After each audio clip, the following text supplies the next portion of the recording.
And we're back, like we never left. Welcome to the Christmas morning episode of the Confessions of a Not So Dangerous Mind podcast. I'd like to thank you all for spending some of your Christmas day here with me in New York.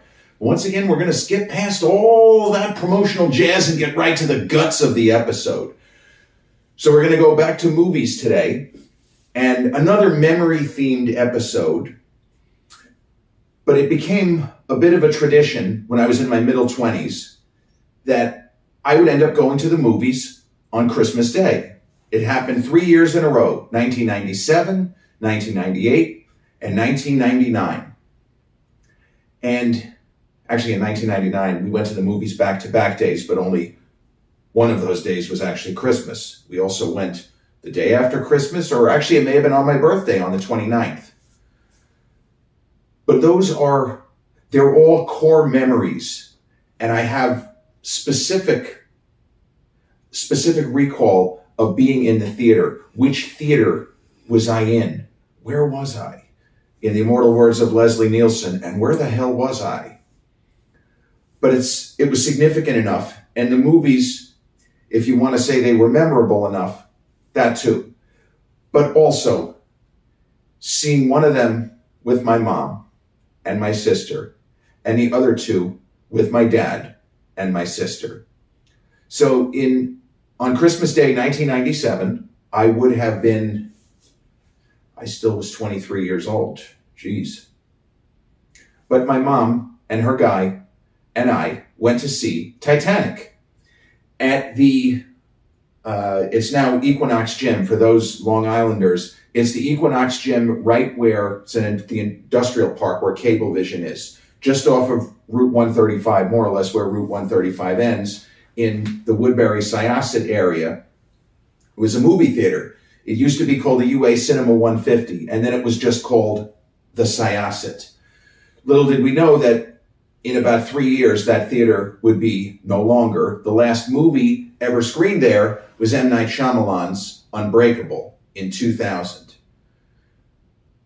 But we saw Titanic, and Titanic is a movie that I was pretty sure I was going to enjoy. The advance buzz was very solid. It made National Board of Review's list for 10 best films of 1997, and that was a pretty good year for movies. Films like LA Confidential and Contact, Sweet Hereafter. Yeah, it's funny drawing a blank on the rest of them. It's just, there's so much colliding data in my head. As Good as It Gets, The Rainmaker, Good Will Hunting. You see, it's all coming back to me now in the immortal words of Celine Dion. I think that was Celine Dion. But Titanic is interesting in that it was originally a July 4th weekend release, and James Cameron knew that the special effects were not going to be completed in time. So luckily, they gave him more time to complete the film.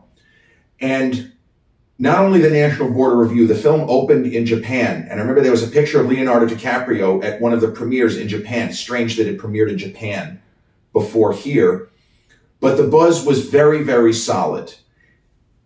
So the film opened. The reviews were stupendous. I was already a huge James Cameron fan by virtue of Director's Cut of the Abyss, Aliens, either theatrical cut or director's cut, and of course, Terminator 2 Judgment Day, more so than the original Terminator. So we saw it all 3+ hours. It was a packed house. And for huge chunks of the film, not a creature was stirring, not even a mouse. I don't remember people opening wrappers, I'm sure they did, or munching on popcorn. I was so absorbed in the tapestry, the story that James Cameron was telling, so beautifully acted by the entire cast. And of course, there was controversy because pretty much everybody but Leonardo DiCaprio got an Oscar nomination. It was like Oprah Winfrey, you get a house, and you get a house, everyone gets a house. You get an Oscar nomination, and you get an Oscar nomination. Everybody gets an Oscar nomination, except Leonardo. But Kate Winslet got an Oscar nomination.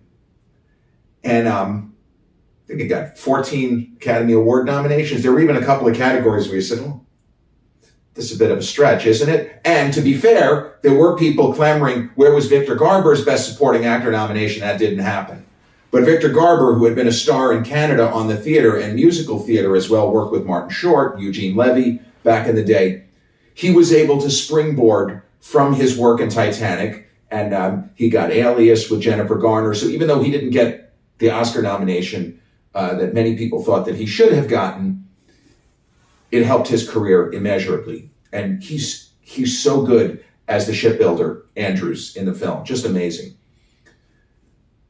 I really like Titanic. It's a tribute to how much of a brilliant filmmaker James Cameron is, that it's probably my least favorite film of his, well, next to Avatar. I like Avatar, but I'm going to put Titanic above Avatar. But gun to my head, do I prefer True Lies to Titanic? Yeah. And the other films I mentioned. Cameron's director's cut of The Abyss, yeah, it's better than Titanic. Terminator 2, yeah. And his masterpiece, Aliens, yeah. But I love Titanic. Having said that, as much as I was happy when James Cameron won Best Director and Best Picture for Titanic, I would have been okay if Curtis Hanson's LA Confidential had taken the award. 97 was a year that isn't necessarily considered a quote-unquote great movie year, but there were so many films I enjoyed from that particular year. Face Off, phenomenal, right? Same year, that's the summer. Con Air, not as good. Nicolas Cage with the 2 action movie extravaganza summer. But I remember walking out of Titanic that night, Christmas night, and the number of people crying.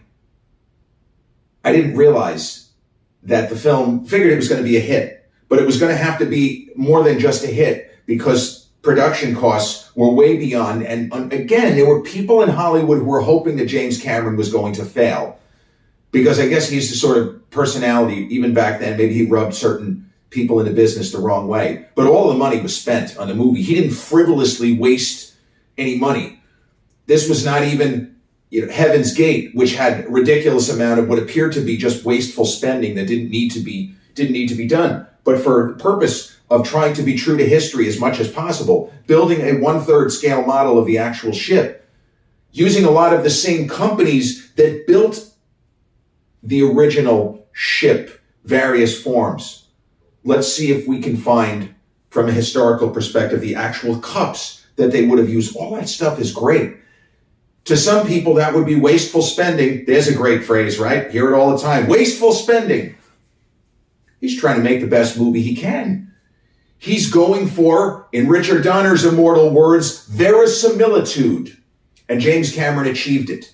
The number of crying people leaving the theater, in many cases young women crying, should have clued us in that this was not just going to be any old #1 film at the box office for a couple of weeks.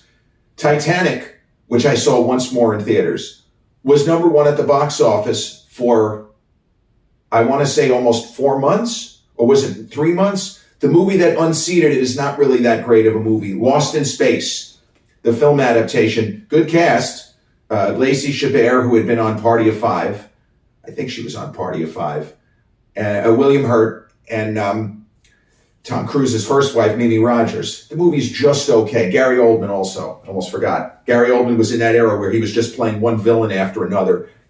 Didn't do as well in Lost in Space as he had done in Air Force One, where he's famously on the business end of Harrison Ford's Get Off My Plane, and A Professional, where he most famously has that moment in the film where Jean Reno's Leon is just fucking shit up, and he goes, "Bring me everyone." What do you mean, everyone? Everyone! Titanic made over $1 billion. It is a movie that is very well remembered by history. There are some special effects shots that don't quite work anymore. The film is dated, unlike Terminator 2. And this is the genius of Jim Cameron. Jim, people just call him Jim. That's right. I'm formal. I don't know him. I've never met him. But for example, I always joke around about Robert De Niro calling him Bobby D or Mr. De Niro. He's known as Bobby to almost everyone in the business. He doesn't go by, he goes by Robert professionally. I mentioned Nicholas Meyer, the writer and director. Everyone who knows him and writes about him and talks about him, he goes by Nick. Everybody calls James Cameron Jim.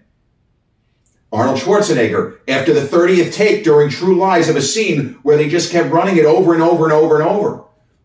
And Arnold's getting frustrated. Jim, I'm a bodybuilder, not an actor.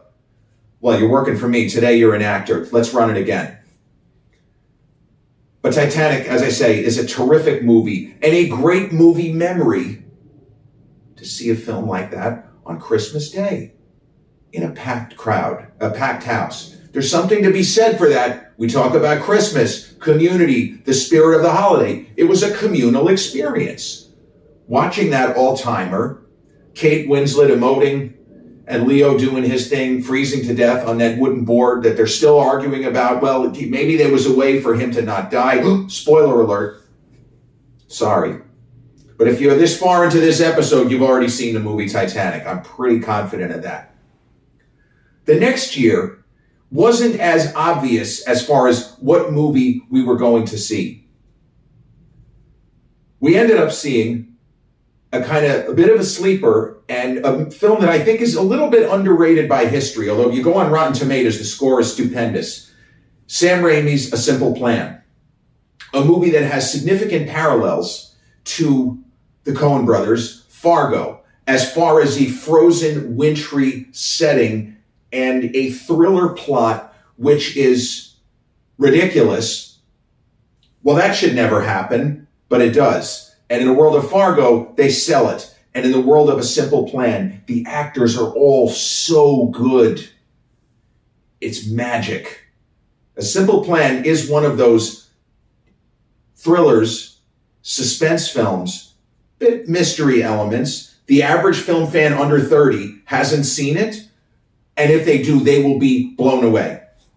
And you have actors of that era, one of whom is still very much around as far as a major player in the business in Billy Bob Thornton. But the principal players in A Simple Plan, Billy Bob Thornton, well, Bridget Fonda doesn't work anymore, but Bridget Fonda, and an actor who incredibly has been gone for almost 9 years, Bill Paxton. Bill Paxton, the answer to a cockeyed trivia question, who is the only man to be killed by a Terminator, a Predator, and an alien? Bill Paxton. Spoiler alert, he gets bumped off. He's in a cameo role, more or less. He gets bumped off in the original Terminator. The first time that Arnold Schwarzenegger's T-800 says, "Your clothes, give them to me," he's gone. Aliens, spoiler alert, he meets an untimely end. It's just fucking great, man. What are we going to do? Maybe we can build a fire, sing a couple of songs. Why don't you put her in charge? That's it, man. Game over, man. Absolute gold. And Predator 2, the one with Danny Glover, not really taking over for Arnold, but Danny Glover and Gary Busey. Funny, Danny and Gary working together again after Lethal Weapon. But Bill Paxton, and this was a movie that also had been buzzed about and got really good reviews. There were a number of local New York critics, I believe New York Newsday, and John Anderson, who was a terrific critic, one notch, in my opinion, below Roger Ebert and David Denby, my two favorite film critics of all time. Every New York critic loved A Simple Plan. Siskel and Ebert. Oh, I'm sorry. No. Siskel and Ebert, although I'm not sure if Gene watched that movie. His health had unfortunately gone downhill. I don't know if he reviewed it, but Ebert was a big fan of A Simple Plan. And a story, for those who don't know, I'll just go over it briefly. Bill Paxton plays, and my dad got a kick out of this, he's a CPA, he's an accountant, but he's working in what amounts to a shitty dead-end job in a shitty dead-end town with a bunch of dead-end people who are pretty hopeless. Not necessarily evil people, but hopeless. Bridget Fonda is having a difficult pregnancy. She's not able to work. They're behind on a lot of bills. Life is really difficult for Bill Paxton's character. And Billy Bob plays his brother. They don't necessarily have that great of a relationship, but they're flesh and blood. It's his brother. Billy Bob, who was kind of all over the place in that era, he had won an Oscar for Sling Blade. I like them French fried potatoes. Mm-hmm. And then they put me in that nervous hospital. A lot of folks call it a Kaiser blade. I call it a Sling Blade. Mm-hmm. Great movie, Sling Blade. Not that easy to watch, but a great movie. But Billy Bob was in primary colors with John Travolta earlier that year, Emma Thompson. He was just all over the place. Pushing Tin was still to come. No pun intended. His marriage to Angelina Jolie was still to come. Wearing vials of each other's blood around their necks. You want to talk about pure 90s energy? That's pure 90s energy for you. I don't know that I would ever go to the lengths of wearing a vial of my significant other's blood around my neck. But who knows? There's still time. Maybe that is in my future. But Billy Bob, a great writer. So his career was not necessarily made because of his acting chops. He's a hell of an actor. He was a great writer. He wrote the screenplay for an early 90s film, I think also with Bill Paxton, called One False Move. That was more or less his big break. But Billy Bob, a great film actor and somebody who has shown he could be a terrific TV actor. His line delivery, he has the ability to change the cadence depending upon the kind of role he's playing. He is very, very skilled. And usually he fits into any kind of role. He's a classic character actor. And he told the story when he met the late, great Billy Wilder, the extraordinary British filmmaker who came to America. Or was he? Actually, I don't think he was British. He may have actually been part German, Billy Wilder. And I'm not mixing him up with Douglas Sirk. But Billy Wilder was still very active well into his 80s and 90s. And he met Billy Bob Thornton. And Billy Bob Thornton told him he wanted to be an actor and that he was also a writer. And Billy Wilder said, "Kid, no offense, you look like a character actor. You're not going to be a big movie star. But if you can write, that's your ticket." That's what Billy Bob Thornton did. The screenplay for Sling Blade, screenplay for One False Move. And I feel like some of the dialogue in primary colors came from him. And there's probably a lot of stuff in A Simple Plan, given his pedigree, that that Sam Raimi let him have a little bit of input. What happens in A Simple Plan is there is a plane crash, like a helicopter crash or a single-engine Cessna type crash into the middle of the wintry, frozen tundra of a forest. And there just so happens to be a lot of cash. And it doesn't seem, based on reporting, it doesn't seem as if anybody is missing any money. And the story goes from there, what if we just abscond either with all of this money or most of this money and just hope that nobody comes looking for it? And that's the story. And it becomes a pretty treacherous, torturous narrative with allegiances shifting and maybe shifting back or not at all. And a lot of mayhem, spoiler alert, that you don't expect. And in the middle, a brilliant performance from a bit of an underrated talent, although we know how many great movies he was in. Bill Paxton just knocks it out of the park. And a terrific supporting actor from the era. He was also really good in Hoosiers. Chelsea Ross, awesome in a smallish role in this film. A Simple Plan, walked out of that theater. My sister, my dad, and I, we were all dazzled. Jessica would have been about 15 or 16 at the time. We all loved it. If you'd asked me coming out of theater, what do you say? That's a 4-star movie. That is way better than we expected. A great movie. And Christmas Day, 1999, we saw The Green Mile.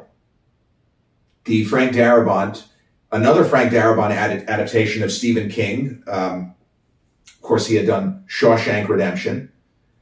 And The Green Mile is a movie that I like a lot, but I don't unabashedly love. I thought the switch, the Tom Hanks character with his age and all of that, I thought it was brilliant. And I love the performances. Tom as Paul Edgecombe, kind of Unusual casting of Bonnie Hunt as his wife. I really liked that. I liked that that Darabont went for that. She was an unconventional choice, but I don't want to say she's the best thing in the movie, but she and Tom have good enough chemistry. They feel so comfortable in each other's sphere. They don't seem like two actors just reading lines. Love her performance. She's tremendous, of course, in Jerry Maguire, Cameron Crowe film, which is really, really good. But love what she does here. And there's so many terrific actors in The Green Mile, from David Morse, who showed up in a lot of movies in the 90s into the 2000s. A guy who looks like he's going to play a bad guy, but he mostly played good guys. And people that you wanted to trust because he has such a way with delivering his lines that you wanted to trust him. Very, very clever. He plays Jodie Foster's father, ill-fated father, in Contact, speaking of movies from 1997. He's terrific in that film. Long Kiss Goodnight with Gina Davis and Samuel L. Jackson. That's a movie that I would not, out of context, known that Samuel L. Jackson personally in real life was an enormous fan of. But the number of times he has posted about that movie, how much fun he had making it, and how much he adored his co-star Gina Davis. I love that kind of enthusiasm when you have somebody, yes, worth a shit ton of money, who's had an incredible career, working with both kinds of filmmakers in the case of the successes he had with Spike Lee and Quentin Tarantino, but somebody who goes out of their way to keep pumping an obscure movie that a lot of people didn't really even like, but he loves. I really respect that. And he just posted about it last week, The Long Kiss Goodnight from 1996. That was also a huge spec screenplay that sold for, I think, into the seven figures. The Green Mile, to me, is a film it's just too long. It keeps you in the theater too long. And I'm not opposed to long movies. Titanic being 3 hours went by in half the time. But I've always got the feeling that The Green Mile could have been shorter. As much as I love Michael Clarke Duncan, the late Michael Clarke Duncan, amazing performance. And who was the actor? I can't remember the name of the actor. Doug Hutchison, I'm sorry. He plays the kind of nasty scumbag guard. And I don't remember the name of the actor who had the little pet. Was it Mr. Jingles? I don't remember. It wasn't Mr. Jenkins. That was Tanqueray Tonic. But I understand why he wanted to make the film into a kind of an epic, but I do feel like the movie would have benefited from being shorter. Now, having said that, I still rank the movie between 3 and 3.5 stars out of 4. This is not anything other than a really good movie. But for some people, it's almost on the level of Shawshank. That's a stretch. Shawshank to me is, it's one of the greatest movies ever made. I know I'm not alone. There's millions of people that would agree with that one statement that I just made about how much they love Shawshank Redemption. But to me, there's not that much to really chew on and talk about with The Green Mile. It is a very straightforward story. It has a redemption arc to it, and I appreciated that. And I like Tom's performance playing older. I think he's actually supposed to be older than his character, that Paul Edgecombe is probably supposed to be already 50 or perhaps even in his early 50s. Is good, but not great. My dad liked it more than me, and my sister also liked it more than me. The other movie I want to bring up is something that we saw on my birthday 4 days after seeing The Green Mile. A movie that I also don't love, but which I appreciate because it tried to do something different, and that is Anthony Minghella's follow-up to stupendous success of The English Patient, adaptation of Patricia Highsmith's somewhat notorious novel, The Talented Mr. Ripley. And that had been made starring Alan Delon in the early 60s as Purple Noon. Alan Delon recently passed, and one of my favorite actors, Mickey Rourke from Angel Heart, was close friends with Alan Delon and posted about him frequently because I guess Mickey got word that he was in his last days. And Mickey was broken up about it, and he posted a lot of really sad remembrances of times that he got to spend with Alan Delon. The Talented Mr. Ripley is a challenging film, and I appreciate that. I am not opposed to having to put my thinking cap on. I think people who know me know that I went to New York University Film School, and what I did was a lot of thinking. We never just passively reacted to movies. We were supposed to be actively engaged. What is this movie saying about society circa 1958? Whatever the case might be. But the film made me very uncomfortable. And maybe that was the point. But there are movies that have made me very uncomfortable, such as Taxi Driver, but which I still feel are masterpieces. In the case of Taxi Driver, it's maybe the best film to be made through the Hollywood system in the last 50 years. Even though it made me uncomfortable, I can always watch that because it is just so brilliant. The Talented Mr. Ripley is a movie that I would also give a high rating to. I would give it 3.5 stars out of 4, but I'm okay never watching it again. No thank you, I'm all set here. Damon's performance is up there with his best. Gwyneth Paltrow knocks it out of the park. And my birthday twin, born 1 year before me, Jude Law, phenomenal. And you know who else is great in this movie? Philip Seymour Hoffman knocks it out of the park. But what Matt Damon does, I think he was nominated for Best Actor, and Roger Ebert, enormous fan of this movie, he talked about how great Damon's performance was. Because he has moments early in the film where, because his hair is similar and he's roughly the same age, he has moments with the line delivery where he comes across like some of the ultimately good-hearted characters that he had already played to great effect. In Rounders, Mike McDermott, genius poker player, moonlighting as a law student, not the other way around. The Rainmaker as Rudy Baylor, a brilliant young attorney, staring down a scenery-chewing John Voight. And most famously in Good Will Hunting, where he plays a guy with a 200 IQ, who is the smartest man in the history of the world. No doubt about it. But in this movie, in The Talented Mr. Ripley, which is apparently a pretty close adaptation of Highsmith's novel, I think even closer than what they did in Purple Noon, Damon plays a real asshole. He's a heel. He's not just a guy who gets himself into an unfortunate situation and tries to get his way out of it. He is a guy who purposely takes antisocial, possibly criminal, over-the-line criminal actions. We can't be on his side. I believe that character of Tom Ripley is unredeemable. And at the end of the movie, I felt really dirty because the movie goes in directions that you don't expect. Very well done. It's a film I would always recommend to people. No, thank you. I'm good never watching this movie ever again. Hey, for some people, it's 4 stars and it's so brilliantly executed. The time period, that incredible musical number which comes out of nowhere, My Funny Valentine, I think it was, with Jude Law and Matt doing their thing. It's an incredibly well-mounted, executed production.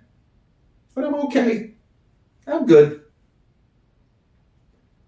But those are the 3 movies, the 3-year run, the 3-year arc of going to the movies on Christmas Day. Titanic in 97, A Simple Plan in 98, The Green Mile in 99, with a little bonus of going to the movies to see The Talented Mr. Ripley 4 days later, 4 days after Christmas, on my birthday.